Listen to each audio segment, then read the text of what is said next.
Welcome to today's Back to Basics session. I am Brenda Holt, the Associate State Director for Community Outreach and Advocacy for AARP Arizona. AARP is the nation's largest nonprofit, nonpartisan organization dedicated to empowering people 50 and older to choose how they live as they age. With a nationwide presence and nearly 38 million members across the nation, and over 900,000 right here in Arizona, AARP strengthens communities and advocates for what matters most to families with things like health security, financial stability, personal fulfillment. During the month of September, we have been focused on thriving in the job market to showcase AARP's relevance as a wise friend and fierce defender, helping workers find jobs while fighting on their behalf against ageism. We've provided tips, advice, and resources to help you stay competitive in the job market and to mitigate the impact that the corona pandemic has had on employment and income. Navigating today's ever-changing job market is tough, but we're here to help you through it. We encourage you to visit aarp.org/work for tips, tools, and resources on how to stay competitive in today's job market. You can also visit our website at aarp.org/Arizona to find other events and activities taking place throughout the state. So let's get started with today's program. We are pleased to have Coach SheriAnne, who's been steering us down the positive path for a healthier lifestyle, and we're sure today is not going to be any different. Hello, SheriAnne, and welcome. And what is the exciting tip we will be discussing today? Well, thank you for that lovely introduction. So today we're going to be talking about how to mentally prepare for retirement. Retirement requires a lot of planning, but most people focus on the financial side of planning, and they forget about the mental and emotional side of it. And so it's really quite interesting when people think that they have this date, this year in mind that they want to retire. And so I'm going to give you a few statistics first, and then we're going to talk about what happens when people retire and just some things to help you enjoy your retirement a little bit better and not be so shocked by it. Because a lot of people just don't think about all encompassing what happens when they retire. But 39% of Americans 65 or older that are currently employed were once retired. So that's a lot that have gone back to the workforce. And they're not going back for money. They're going back because they want the connection. They want to feel like they're achieving something, the accomplishment, they're missing challenges, and just the companionship that we receive when we're at work. Okay, so it's not just money, huh? So they want to just go back for the socialization. Wow. Yes. Okay. Yeah, and it's really, and because the two most dangerous days in someone's life is the day they're born, because a lot can happen, True. And the day that they retire. Okay. It's amazing. So the Social Security Administration has done a lot of statistics and done a lot of studies, to get statistics to find out why people are retiring and then passing away shortly thereafter. Okay. And so people that retire at 55 are 89% more likely to pass away within 10 years. It's staggering. It is just quite staggering. And people that retire, people that retire before 62 have a higher mortality rate. It's 20% higher. Wow. Yep. That's surprising. Okay. It is very surprising. But that's why there's been a lot of studies digging into what happens when someone retires and why are they, but what it really boils down to is they don't have a purpose. Okay. And that's the mental and emotional side that people don't associate. And most people are identified by their job. It's like, so what do you do? Or, where do you work? I mean, how often are you meeting somebody and it's like, where are you from? What do you do? Right. First thing they ask. Yeah. And so it's wrapped up in people's identity. So much so that when they retire, if they don't have a purpose, if they don't have redirect what they're doing with their lives, they fall into a depression. And that just leads to being ill. And that's why we have an increased mortality rate with people that are retiring at a young age. And so it's really, really important to recognize that, because I think most people don't even think about it and pay attention to it. They're just thinking we're so conditioned, especially our generation, to go to school, go get a job, work for 40 years, retire, and then live this life in Florida or wherever you choose. Right. And then they get there and they're like, this isn't quite what I thought it was going to be. Right. Okay. I never thought about that. I look forward to it, or at least I think I'm looking forward to it. But like you said, if you have no purpose, and I think purpose is the thing that most probably would affect, your mindset, because you don't have to get up anymore. You're not on a clock anymore. You're not, you're just not doing any of those things that, that you did during your career. But to say that, they die so quickly, after they retire, that does really surprise me. So before I go any further, I'll ask, where are people joining us from today? So please let us know, where you're coming in from, because we would love to hear, your comments and suggestions, and ask some questions for SheriAnne, and I'm sure she'll engage you. If not, she'll be in touch later. Yes. So SheriAnne, so I know, like most people, like you said, 65, is kind of in the common age. But then you do have those that stay in the workplace. Are they staying in the workplace for that reason, not just the work, or they need the money?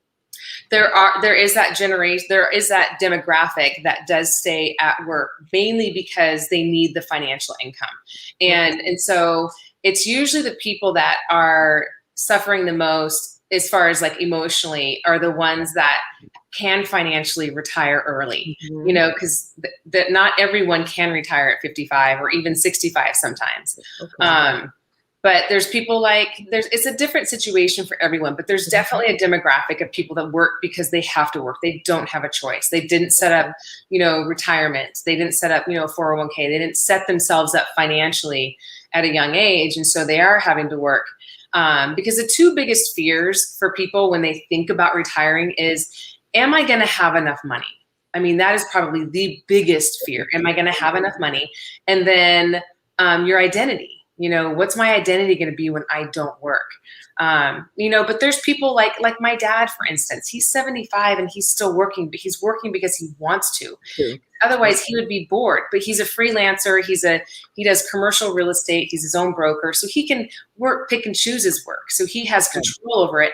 But I swear that man will work until he can't. Until he doesn't. I mean. Yeah. Well, it's kind of ironic. Both my parents, they worked for Chrysler Corporation, and they retired after 30 years. Well, to me, they outlived their retirement. They lived 30 years past their retirement. They were in their 90s, but they did retire, and they traveled. They chose to travel afterwards. So I think that still gave them purpose. Is that they had the means, and they could afford to travel. So yeah. Yeah, and I think working in the factory was was harder labor too. So when it came time to retire, they made that choice. So right. I mean, there's also that part of it where if you're doing hard work, and the reality is when you're 65, they say that's the new 45, but the thing is like you're still 65 years old. Like your brain might be young, but your body does age. And a lot of it depends on your livelihood, how well you're eating, how well you're exercising, and utilizing your body. So there's the physicality too of, if you're working a labor job, like that's a big deal. Okay. So when you say thinking about retirement, so what can we do to even start, like really thinking about it and get ourselves in that mindset? What are some tools and tips you have for that? So there's an acronym, and so it's FIND, and it's going to be find your next act. So the F is for financial, I is for independence, N is new, and D is direction. So you're creating financial independence with a new direction. And because it used to be FIRE, financial independence, retire early. And the thing is we've discovered that retiring early isn't necessarily very good for you. So financially independent, new direction.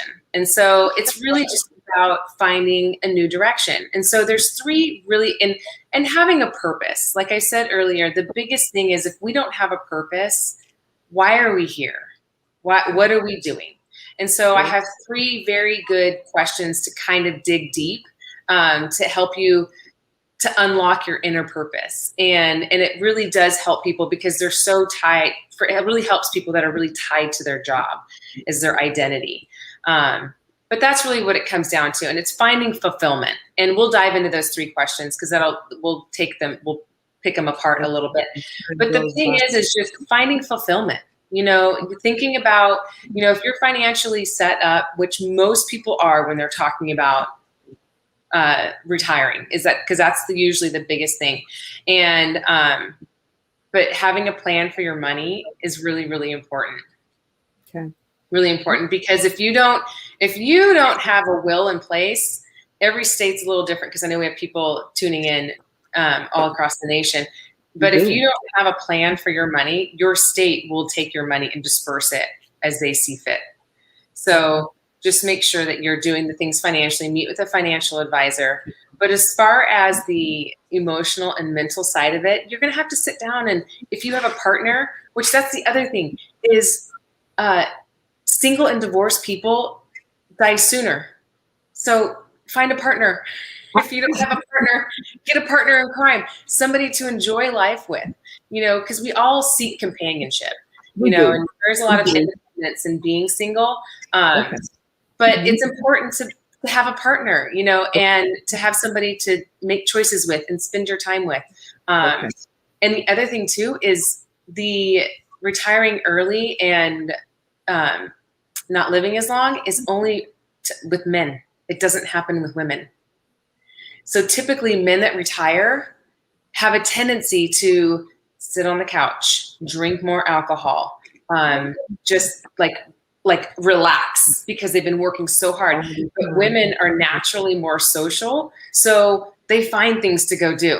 They find their friends to hang out with. And so retiring early for women doesn't impact the same as it does for men, which I found to be really quite fascinating. Me too. Well, I've often read that we outlive men on average 6 years longer, than males do. So actually our money also needs to go longer and further. So we need to really zero in on our retirement. Before we go further, I want to, just stop and acknowledge, some of our guests here today. We've got Kathy from Florida. We've got Wendy from New York City. We've got Jackie. Hi, Jackie from Oakland. Kathy from Northern Arizona. So we have people from all over. So that's very good. We're glad to see you. Thank you for joining us today. Yes. Okay. All right, go ahead, SheriAnne. So finding fulfillment could be as easy as volunteering. It could be volunteering. It could be engaging, being an active role in your family, and which is really, really popular with the Japanese culture. And their phrase is ikigai. It's IKIGAI. And that is having a purpose in life. And so they're multi-generational families that live together. And so when the grandparents reach a certain age and they stop working, they stay in the home and they take care of the grandchildren, and that's their purpose. And it's a quite beautiful purpose because multi-generational families that live together, they have just such a unique bond that is beautiful. So it could be just stepping into an active role as in your family. It could be consulting. It could be doing freelance work. There's actually an organization out there called Volunteer Match. And when you're on Volunteer Match, you can put in what you'd like to do, and then they will match you with a company, whether it's a nonprofit or anything that could use your services.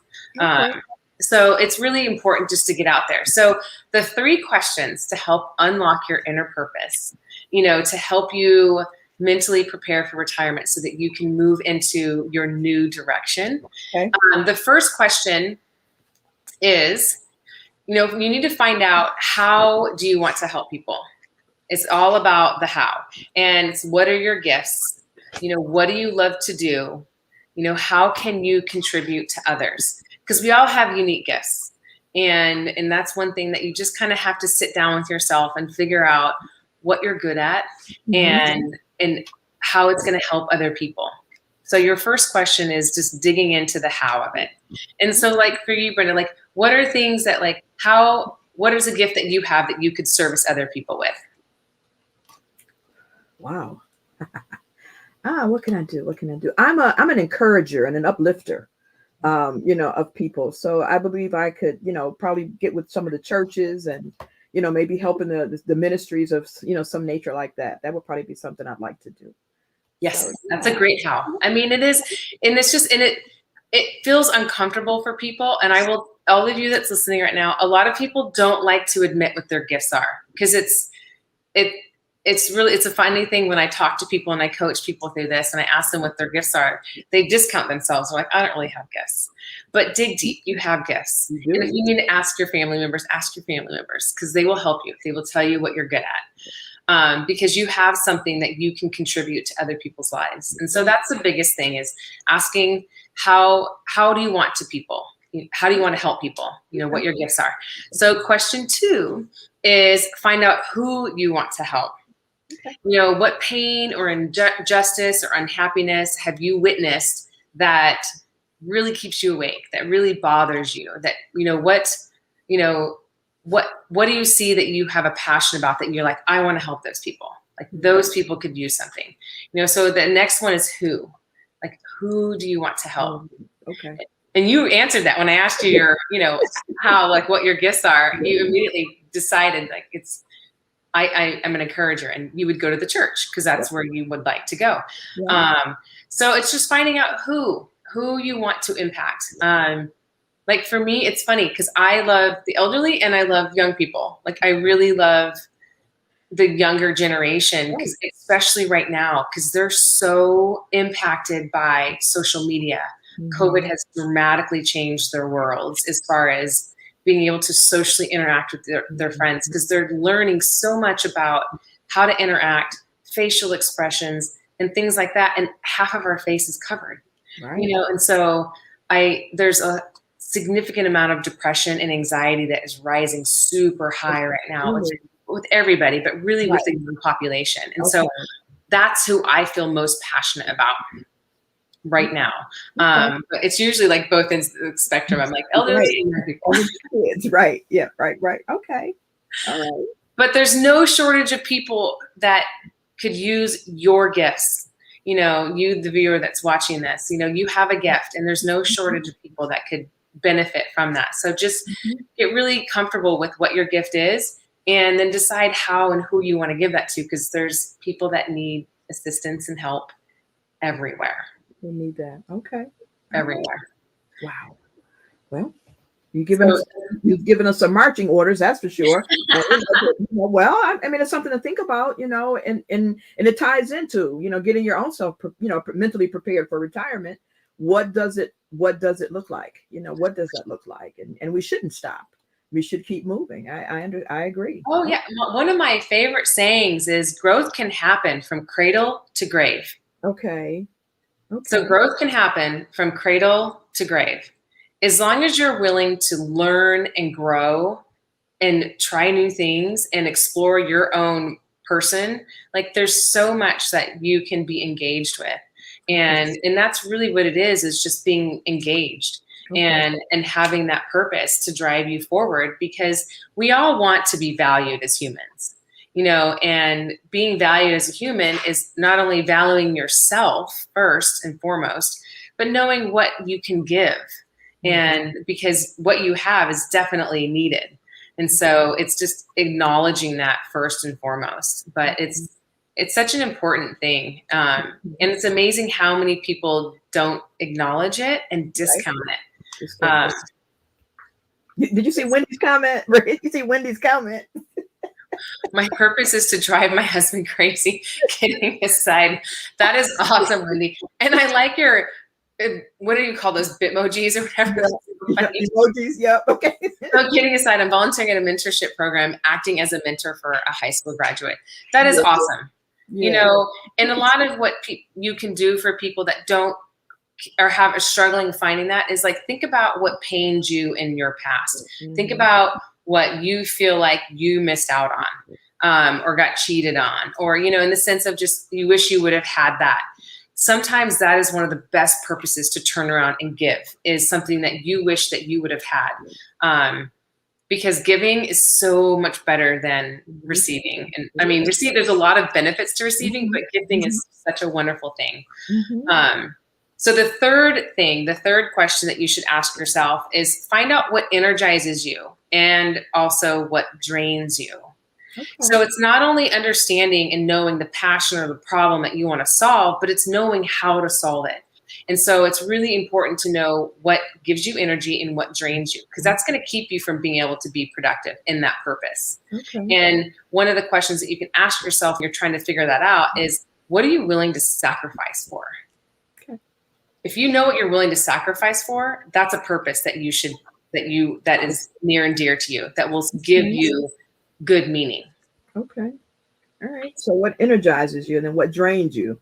Those are on both spectrums, I'm energized by people, I think I talked about that, and young people and older people, because young people, as they say, from the mouths of babes, and then on the older side, they have that experience and wisdom that they can share with you.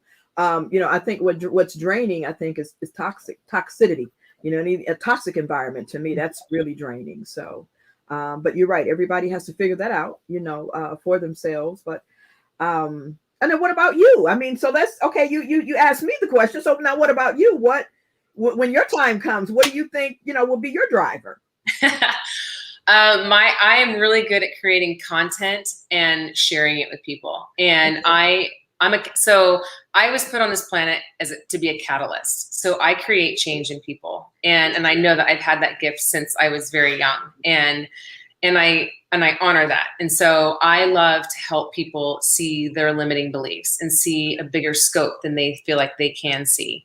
And so my purpose will always be to just serve others. I'm a servant leader is what I am. Okay. And I will always be that. Yeah, I can see that. I do. I see that you radiate, there's just a radiance about you that we've noticed. I think from day one when we started, collaborating with you and partnering with you on this healthy initiative. And again, you've just walked us down this path of just, I said, earlier, healthy living, healthy lifestyles, nutrition, exercise, sleep, stress. I mean, you've just covered, you've covered so many topics. And now to step into, mentally preparing for retirement. I think a lot of people just think about the financial side of it. We don't think about the mental preparation that it's going to take. So again, I want to thank you for bringing that topic to the forefront so that, that we could discuss it. What else might help us, to prepare more mentally to get ready for retirement? A lot of it is just talking about it. And when people talk about retiring, they're only talking about it in one financial state, or like your parent, or they want to travel, but it's important that we talk about the full scope about, you have to think about, where do you want to live? Like, what do you want your lifestyle to look like? So it's not just about having that purpose, but it's thinking about everything. And if you've lived a really frugal life and you've saved up an exorbitant amount of money, you're going to have to learn how to maybe not be frugal and actually spend your money and enjoy it, because you worked so hard and you saved it. Right. So there's things that people have to really think about and wrap their whole mind and heart around, adjusting and changing the way you live. And if you didn't save a lot and you have to think about, okay, I got to make this work and I got to make this last, then you're thinking about, okay, I need to scale back how I live. So a lot of it has to do with how you've lived, what you've saved, how you've saved it. And then, so there's that's why it's important to have a partner that you can sit down and talk with and be like, hey, what do we want this to look like? What do we want to do on a daily basis? And are we going to travel? If so, where? And, how is that going to look? Are we doing 5-star? Are we doing hostels?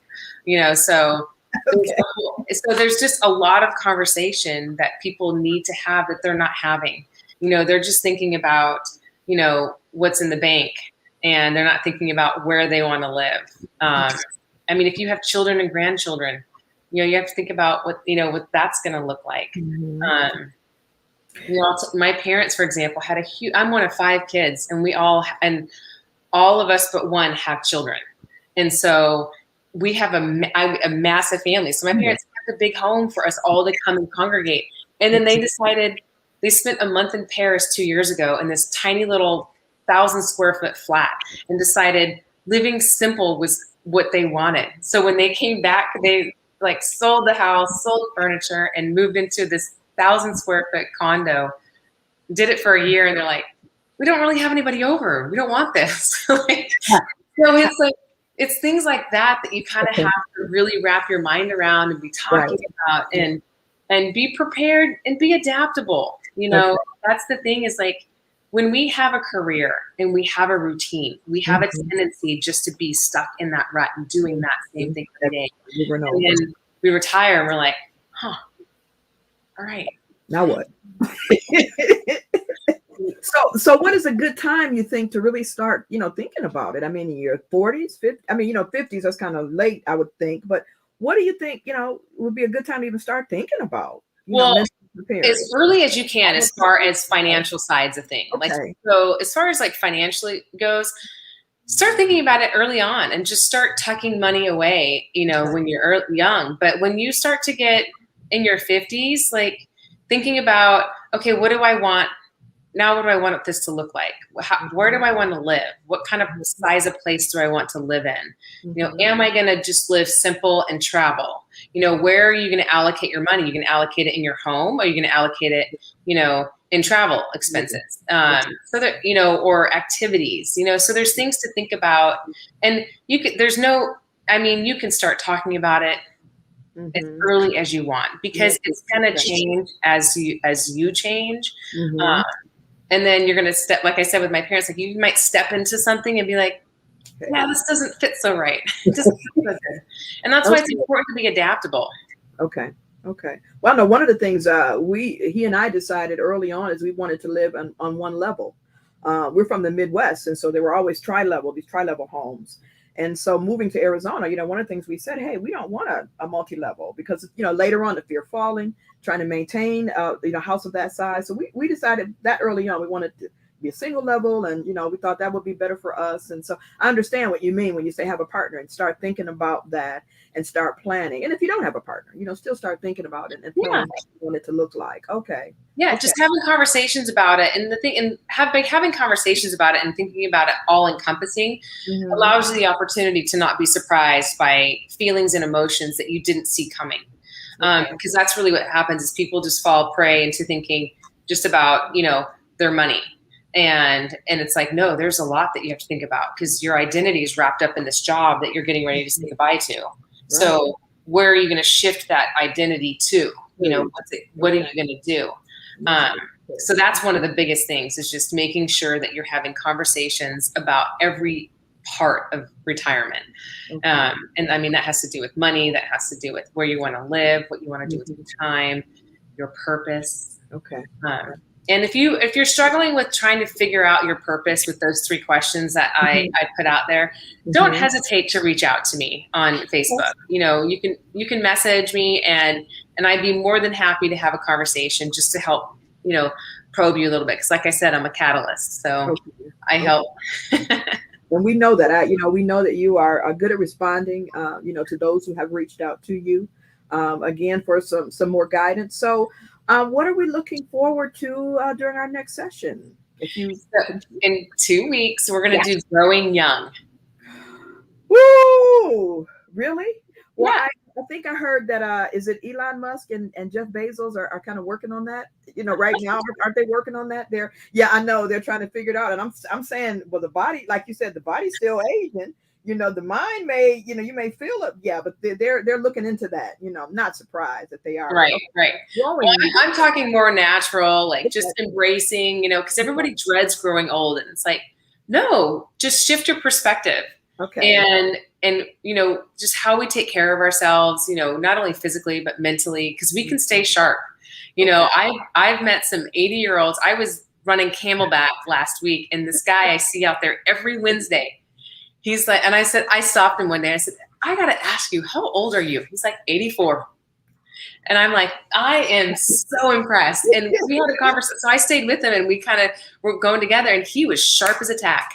I mean, quick-witted. And I was like, man, you definitely have it going on. And that's really what it was he has stayed so active, and he wasn't letting age catch up to him. Nope. Okay. Very good. Okay. So we're looking forward to this one. I look forward to all of them, but Growing Young. Yeah. I really want to see what you're going to talk about in 2 weeks. So again, thank you for today's session. Thank you, everyone, for joining us. I know we're coming to the bottom of this half hour. I always wish we had more time to spend with you because you just have so much information to share with us. But we will see you in 2 weeks where we will discuss growing young. Have a great day, everyone. Thanks, Brenda. Thank you.